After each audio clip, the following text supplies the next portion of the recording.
السلام علیکم ورحمۃ اللہ وبرکاتہ۔ ناظرین و سامعین، آج کی اس ویڈیو میں آپ حضرات کو یہ بتلاؤں گا کہ جب بچہ یا بچی پیدا ہو تو ہمیں کیا کرنا چاہیے۔ ناظرین، جب بچہ یا بچی پیدا ہو تو سب سے پہلے اسے صاف ستھرا کر کے اس کے داہنے کان میں آذان اور بائیں کان میں تکبیر کہے۔ یہ سنت ہے، یہ عمل نبی کریم صلی اللہ علیہ وسلم سے ثابت ہے۔ اس بارے میں قولی فعلی دونوں طرح کی احادیث مبارکہ موجود ہے۔ ترمذی شریف کی روایت میں ہے، حضرت عبید اللہ بن ابی رافع اپنے والد سے نقل کرتے ہیں کہ میں نے رسول اکرم صلی اللہ علیہ وسلم کو حسن بن علی کی ولادت کے وقت ان کے کان میں اذان دیتے ہوئے دیکھا جس طرح نماز میں اذان دی جاتی۔ مظاہر حق شرح مشکات المصابیح میں علامہ قطب الدین خان دہلوی رحمۃ اللہ علیہ لکھتے ہیں، اس حدیث سے معلوم ہوا کہ بچہ کی پیدائش کے بعد اس کے کان میں اذان دینا سنت ہے۔ مسند ابو یعلا موصلی میں حضرت حسین رضی اللہ تعالی عنہ نے بطریق مرفوع یعنی حضور پاک صلی اللہ علیہ وسلم کا ارشاد نقل کیا ہے کہ جس شخص کے یہاں بچہ پیدا ہو اور وہ اس کے دائیں کان میں اذان دے اور بائیں کان میں تکبیر کہے تو اس کو ام الصبیان سے ضرر نہیں پہنچے گا۔ امام ابو داود رحمۃ اللہ علیہ سنن ابو داود میں نقل فرماتے ہیں کہ حضرت ابو رافع رضی اللہ تعالیٰ عنہ کہتے ہیں کہ میں نے رسول اکرم صلی اللہ علیہ وسلم کو حسن بن علی کے کان میں جس وقت فاطمہ رضی اللہ تعالیٰ عنہا نے انہیں جنا اذان کہتے دیکھا جیسے نماز کے لیے اذان دی جاتی ہے۔ امام ابو داود نے اس روایت پر سکوت کیا۔ اسی طرح امام ترمذی رحمۃ اللہ علیہ نے سنن ترمذی میں یہ روایت نقل کیا ہے کہ حضرت ابو رافع رضی اللہ تعالیٰ عنہ کہتے ہیں کہ میں نے رسول اللہ صلی اللہ علیہ وسلم کو دیکھا کہ حسن بن علی جب فاطمہ الزہرا رضی اللہ تعالیٰ عنہا سے پیدا ہوئے تو آپ صلی اللہ علیہ وسلم نے حسن کے کان میں نماز کی اذان کی طرح اذان دی۔ امام ترمذی رحمۃ اللہ علیہ کہتے ہیں کہ یہ حدیث حسن صحیح ہے۔ عقیقہ کے مسئلے میں اس حدیث پر عمل ہے جو نبی اکرم صلی اللہ علیہ وسلم سے کئی سندوں سے آئی ہے کہ لڑکے کی طرف سے 2 بکریاں ایک جیسی اور لڑکی کی طرف سے 1 بکری ذبح کی جائے۔ نبی اکرم صلی اللہ علیہ وسلم سے یہ بھی مروی ہے کہ آپ صلی اللہ علیہ وسلم نے حسن کی طرف سے 1 بکری ذبح کی۔ بعض اہل علم کا مسلک اسی حدیث کے موافق ہے۔ امام ترمذی رحمۃ اللہ علیہ کا یہ کہنا کہ اس روایت پر عمل ہے عقیقہ کے مسئلے پر تو اس کو بیان کرنے کا مقصد امام ترمذی رحمۃ اللہ علیہ کا یہی ہے کہ یہ روایت بے شک سندن ضعیف ہے، لیکن چونکہ اہل علم کا اس پر عمل ہے جو اس روایت کو ضعف سے نکال کر درجہ قبولیت پر لے آیا ہے، اس کی وجہ یہ ہوتی ہے کہ بعض اوقات یوں ہوتا ہے کہ ایسی روایت جس کی سند کتب احادیث میں ضعیف سند سے پہنچتی ہے اور فعل بھی فضائل و مستحب امور کے اس بات کا ہوتا ہے، اور جب اہل علم کا اس روایت پر عمل کرنے کی تصریح ملتی ہے تو وہ حدیث تلقی بالقبول کی وجہ سے مقبول، کیونکہ کثیر اہل علم کا ضعیف روایت پر عمل کرنا خود ایک دلیل ہوتا ہے جو حدیث کو سند کی محتاجی سے آزاد کر دیتا ہے۔ جمہور ائمہ بھی اسی کے قائل ہیں۔ علامہ ابن قیم رحمۃ اللہ علیہ نے تحفۃ المودود باحکام المولود میں حضرت ابو رافع، حضرت حسن اور حضرت عبداللہ ابن عباس رضی اللہ تعالیٰ عنہم سے مروی روایات کی روشنی میں نو مولود کے دائیں کان میں اذان اور بائیں کان میں اقامت کہنے کے استحباب کو ثابت فرمایا ہے۔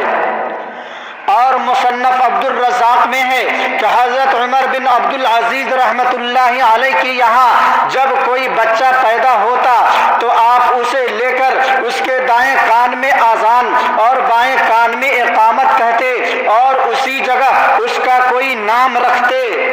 ناظرین، ایک سوال ہوتا ہے کہ جب بچہ یا بچی پیدا ہو تو اس کے داہنے کان میں اذان اور بائیں کان میں تکبیر کہی جائے گی، تو اس کے کہنے کا طریقہ کیا ہے؟ اس کا جواب سن لیجئے۔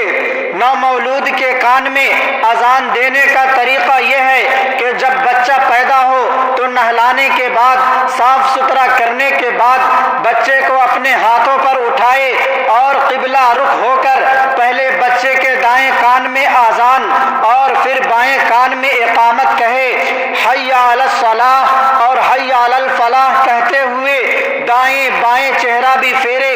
البتہ دوران اذان کانوں میں انگلیاں ڈالنے کی ضرورت نہیں ہے۔ ناظرین، ایک اور سوال ہوتا ہے کہ جب ہم بچہ یا بچی کے کان میں اذان دیں گے تو آیا کون سی اذان دیں گے؟ فجر کے ٹائم میں جو اذان دی جاتی ہے وہ اذان دی جائے گی یا فجر کے علاوہ دیگر اوقات میں جو اذان دی جاتی ہے وہ اذان دی جائے گی؟ اس کا جواب سن لیجئے۔ نومولود کے کان میں عام اذان دی جائے گی، فجر کے علاوہ دوسرے نماز کے اوقات میں جو اذان دی جاتی ہے وہ اذان دی جائے گی، یعنی الصلاۃ خیر من النوم کے الفاظ نہیں کہے جائیں گے۔ ناظرین، ایک اور سوال ہوتا ہے کہ بچے کے داہنے کان میں اذان اور بائیں کان میں تکبیر کہی جائے گی، لیکن اگر کسی نے اس کے الٹا کر دیا، یعنی داہنے کان میں تکبیر کہہ دی اور بائیں کان میں اذان کہہ دی، تو کیا اذان کی سنت ادا ہو جائے گی؟ اس کا جواب سن لیجئے۔ بائیں کان میں اذان اور دائیں کان میں اقامت دینا خلاف سنت ہے، البتہ نفس سنت نومولود کے کان میں اذان دینا ادا ہو گئی۔ ہاں، اگر اعادہ کر لیا جائے تو بہتر ہے۔ ناظرین، ایک اور سوال ہے کہ بعض لوگ لڑکے کے داہنے کان میں اذان اور بائیں کان میں تکبیر کہتے ہیں، لیکن لڑکی کے داہنے کان میں تکبیر اور بائیں کان میں اذان کہہ دیتے ہیں۔ یاد رکھیے، بچہ اور بچی اس حکم میں یکساں ہے، یعنی دونوں کے لیے حکم یہ ہے کہ داہنے کان میں اذان اور بائیں کان میں اقامت کہی جائے۔ ناظرین، غیر مقلدین نام نہاد اہل حدیث وہابیوں نے اپنی ساری تحریر و تقریر میں اس بات کو ثابت کرنے کی کوشش کی ہے کہ نومولود یعنی پیدا ہونے والے چھوٹے بچے اور بچی کے داہنے کان میں اذان اور بائیں کان میں اقامت کہنے کی جتنی بھی احادیث اور روایات ہے وہ تمام کے تمام بالکل ضعیف ہے۔ ان میں سے کوئی بھی ایک روایت درجہ قبولیت تک نہیں پہنچ سکتی، اور اس مسئلے پر بہت زیادہ اختلاف ہے۔ اس مسئلے پر اجماع بھی نہیں ہے، لہذا اس فعل کو ترک کیا جائے اور بچے کے کان میں اذان دینے والے فعل پر عمل نہ کیا جائے۔ لا حول ولا قوت الا باللہ۔ حالانکہ حدیث پاک سے یہ بات بالکل واضح طور پر ثابت ہے کہ بچے کے دائیں کان میں اذان اور بائیں کان میں تکبیر کہی جائے گی۔ ناظرین، بچے کے کان میں اذان کیوں دی جاتی ہے؟ علماء کرام نے اس کے بارے میں جو حکمت بیان فرمائی ہے وہ یہ ہے کہ اذان کے کلمات سے شیطان بھاگتا ہے، جس کی وجہ سے نومولود اس کے شر سے محفوظ ہو جاتا ہے۔ اس میں یہ بھی مصلحت بیان کی جاتی ہے کہ بچہ کے دنیا میں آتے ہی اس کو جو دعوت ملتی ہے وہ ہے عقیدہ توحید اور عقیدہ رسالت اور نماز کی دعوت۔ گویا یہ نومولود شیطانی دعوت سے پہلے رحمانی دعوت سن لیتا ہے۔ اذان دینے کی حکمتوں میں سے ایک حکمت یہ بھی ہے کہ بچہ سب سے پہلے اپنے خالق کا نام سن لیتا ہے، جیسا کہ ملا علی قاری رحمۃ اللہ علیہ فرماتے ہیں، بچے کے کان میں اذان دینے کی حکمت یہ ہے کہ وہ سب سے پہلے اللہ تعالیٰ کے ذکر کو سن لیتا ہے۔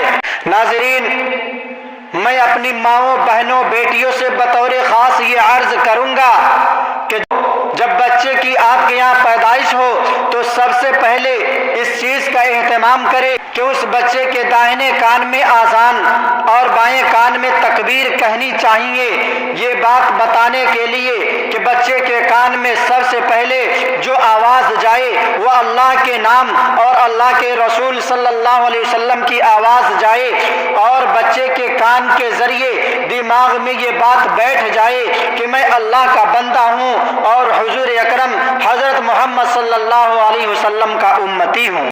ناظرین، کیا آپ کو پتہ ہے کہ بچے کے داہنے کان میں آذان اور بائیں کان میں تکبیر کیوں کہی جاتی ہے؟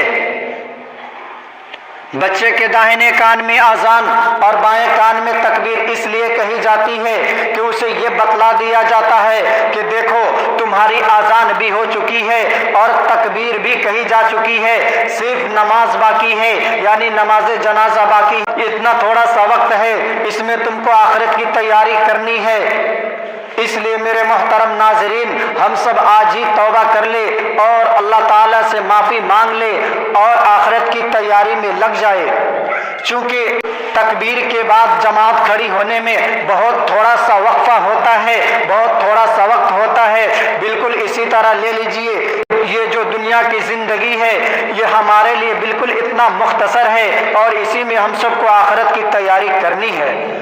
دعا کیجیے اللہ رب العزت ہم سب کو آخرت کی تیاری کرنے کی توفیق عطا فرمائے۔